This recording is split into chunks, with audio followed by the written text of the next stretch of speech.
So technically, this video is not the first video that I'm uploading for 2021. Pero this is the first video that I'm filming ngayong 2021. At dahil dyan, ang aking first filming experience for 2021 is something na I always love doing, and that is lip swatch and wear test. And you guys, kita niyo sa title, I'm going to lip swatch and wear test these cutie pies right here.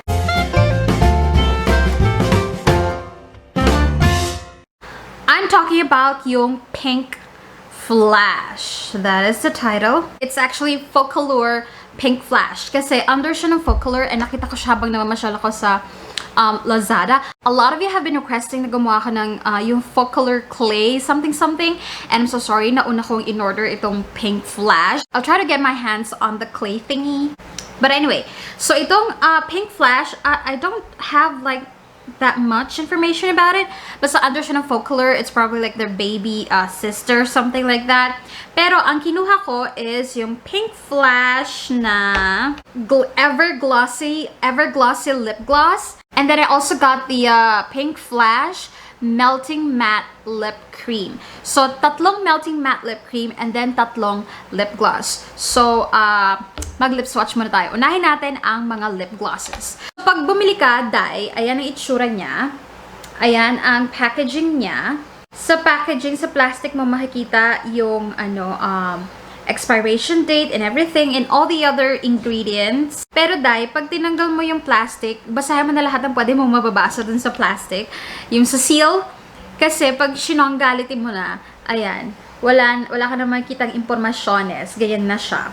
So dun sa lip gloss, it has 2.3 grams or 2.5 ml. It's cruelty-free, and then pag binuksan mo, 24 months yung kanyang buhay. Pero dahil, as usual, medyo malabo na naman, dun sa Lazada, yung, anong tawag dito, yung lip gloss is called Pinkflash Eye Shine Plumping Lipstick Moisturizing Lip Care. Yeah. And then, yung Melting Matte Lip Cream, ang title niya sa Lazada ay Soft Matte Liquid Lipstick. Waterproof and, yeah, moisturizes lipstick. You know what? Focallure, you're a big brand, but hindi kaya kayo mag-hire ng copywriter or like, you know, a legit content, online content writer? The title of their products are so confusing. Anyway, okay. So, isa pa pala guys, pag wala yung shade name dun sa, dito sa packaging, and then lalo na pag sinonggal mo na yung plastic, yung seal, hindi mo talaga malalaman yung shade name niya. So my god, hulaan ko na lang ano ang ginetching ko. Okay, so unahin natin itetchiwa. I do believe this is the shade Go6 Milk Tea.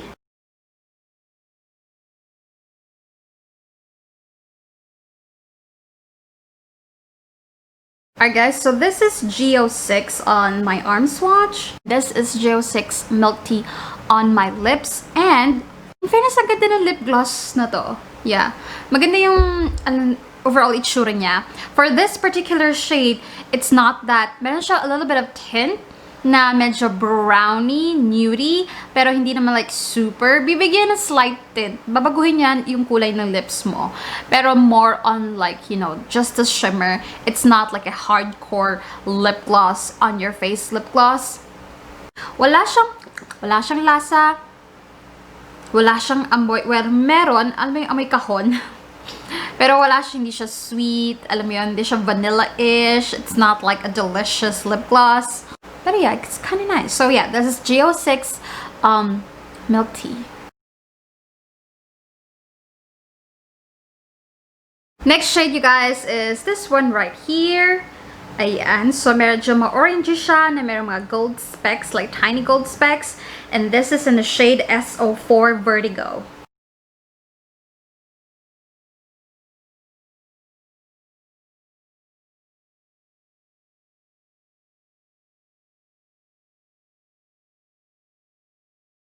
Si SO4 Vertigo's arm swatch. And ito naman siya sa lip swatch. And, you guys, I like this better than milk tea. Itong si Vertigo. It's it suits, I feel like it suits me better than the brown nudie ng milk tea. Hindi mo na masyadong mapapansin yung gold specks. I like this. I like this one. So yeah, this is Vertigo. The last shade for the lip gloss, you guys, is, I do believe this is GO4 Eureka. Yeah.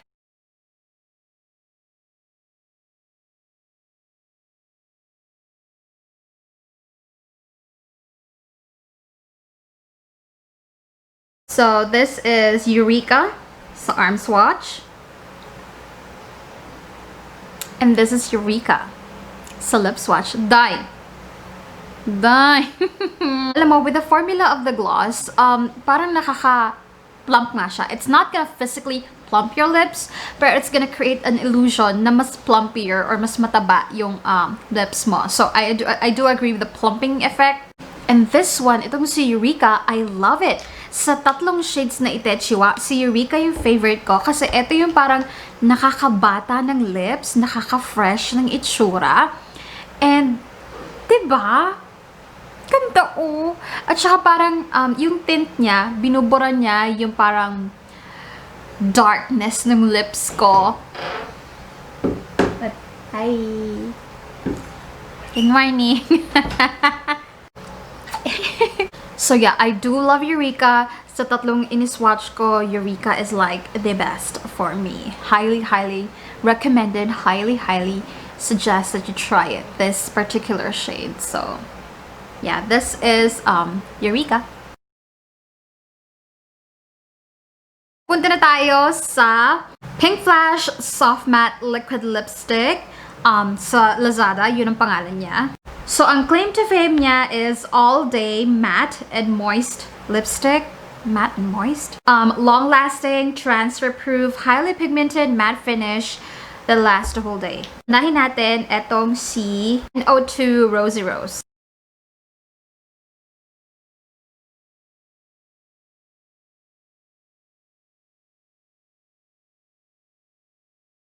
This is Rosy Rose sa arm swatch.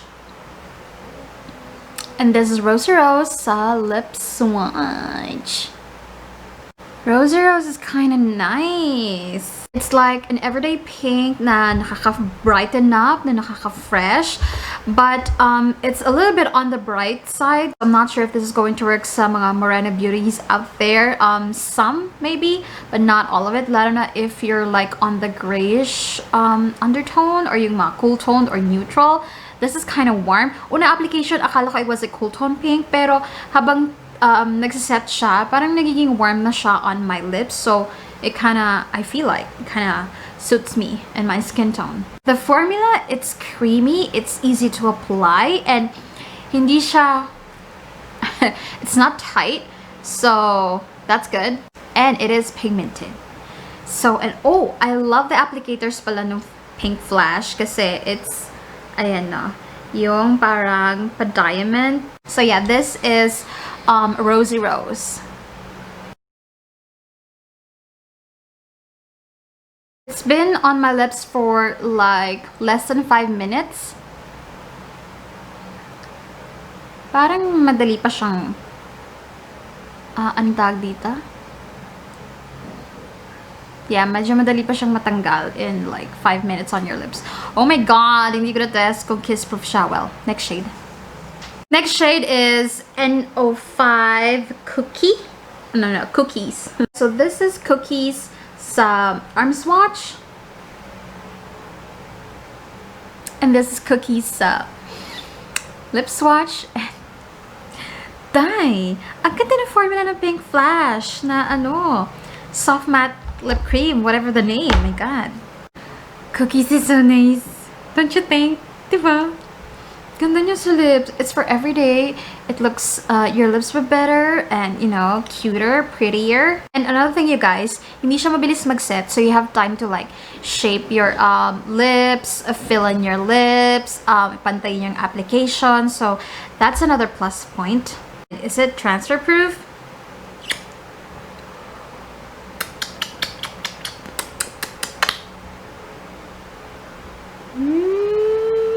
Tay. Ang natitira na lang natin kailangan malaman is gano'n siya ka-long lasting. It may be transfer proof right now because it's like dry and not doing anything, not drinking or eating, but we're gonna see what's gonna happen if we drink or eat. So yeah, this is NO5 cookies.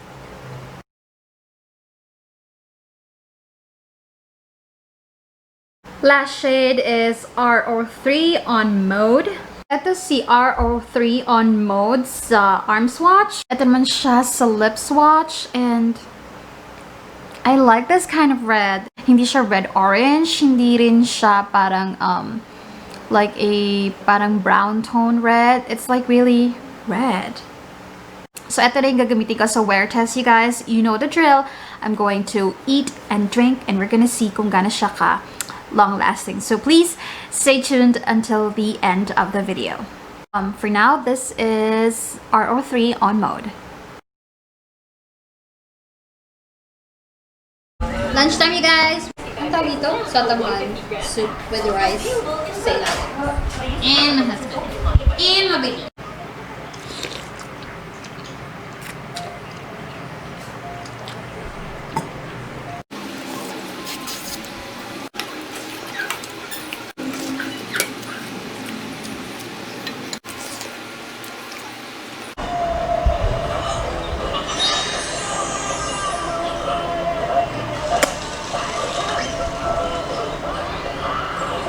Next meal, you guys, powder noodles with cheese, and then I'm gonna put my butchered egg.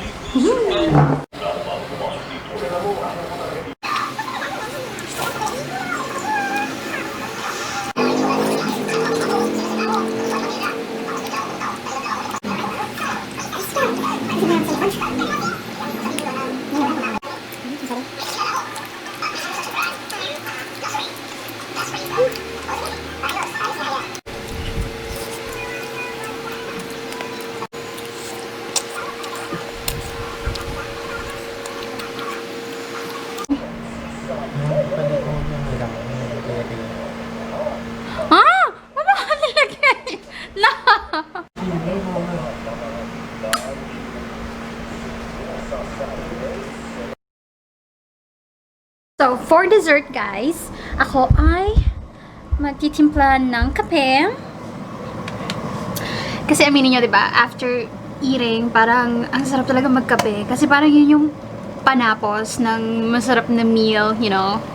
For me, okay lang walang dessert. Basta may ending na kape. And of course, ang titimplahin ko, Kopi ko Blanca, yung may 10% more.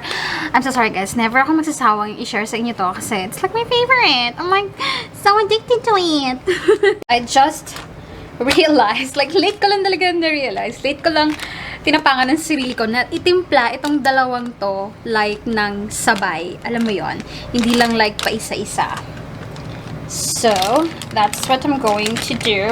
So, kumuha ko ng extra big mug, not like the typical mug na ganito lang. So, syempre, di ba kailangan medyo mas madami ng waterity.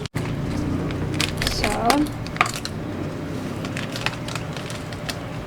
mag-edit kasi ako ng mga videos today, guys. Mga pang-content ko. So, medyo malakihang kape ang kailangan ko. Because, alam mo, ang sarap kasi ng feeling na, alam mo yun, pag may ginagawa ka, you're busy, nagtatrabaho ka, and then meron kang coffee on the side, like really good coffee on the side. Parang nakaka-happy, nakakaganang mag-work. Alam mo yun? Aminin niyo yan, guys. Ang sarap magtrabaho, o kaya kahit yung nagmumuni-muni ka lang, pero like, alam mo yun, may iniinom.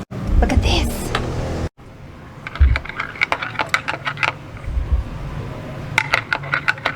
Look at how creamy, with a little bit of froth. Yum! Forever favorite! Kopi ko Blanca! As I was saying, guys, pag tinimpla mo yung dalawang, ang tawag ito, yung dalawang side, yung dalawang sachet,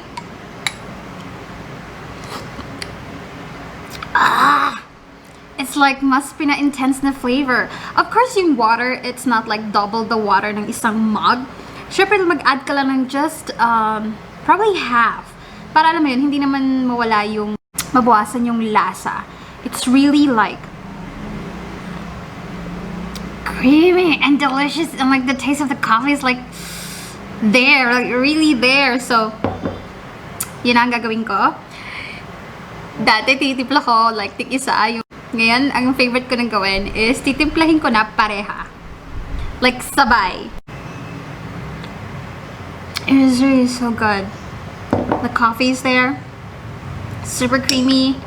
Nakaka-happy. Nakakaganong, alam mo yun, magtrabaho and everything. Love Coffee Blanca.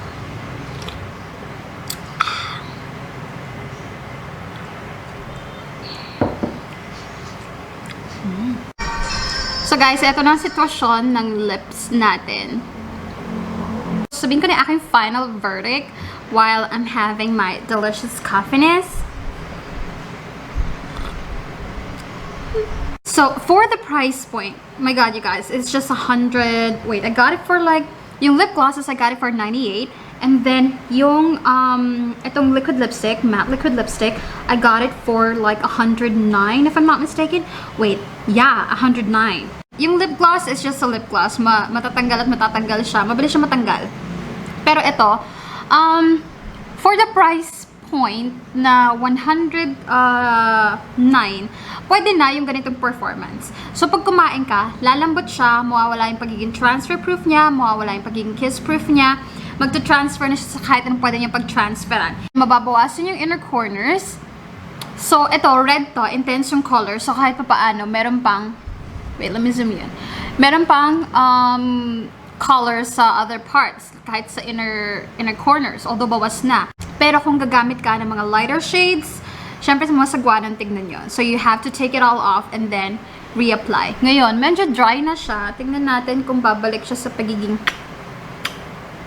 Nope! Once nabasa siya, hindi na siya babalik sa pagiging like transfer proof. Can you see that? Pero guys, sa price niya na 100 pesos, 109, yung isa pang 105, okay na, carry na, pwede na yun. Problemahin mo na lang pagkakain ka. Pero alam mo yun, kung hindi ka naman kakain, or kung iinom ka lang, hindi ka naman like bonggang kakain, you're good to go.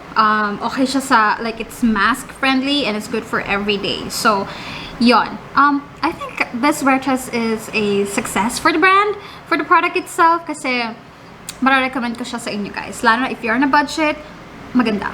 Maganda yung ano, maganda pareho, the lip glosses and the liquid lipstick, the matte liquid lipstick. So yeah, that's it for today's Lipswatch and Vertigo, guys. I hope nag-enjoy kayo. And I'll try to get my hands on the Focallure clay na you guys were suggesting. Abangan nyo lang kung makakagawa ko ng video about it. So yeah, that's it for today's video, guys. Thank you so much for watching, and I'll see you in my next one. Bye-bye! I swear to God, guys, subukan yung timplahin yung dalawang sachet ng Coffee Blanca. The bomb.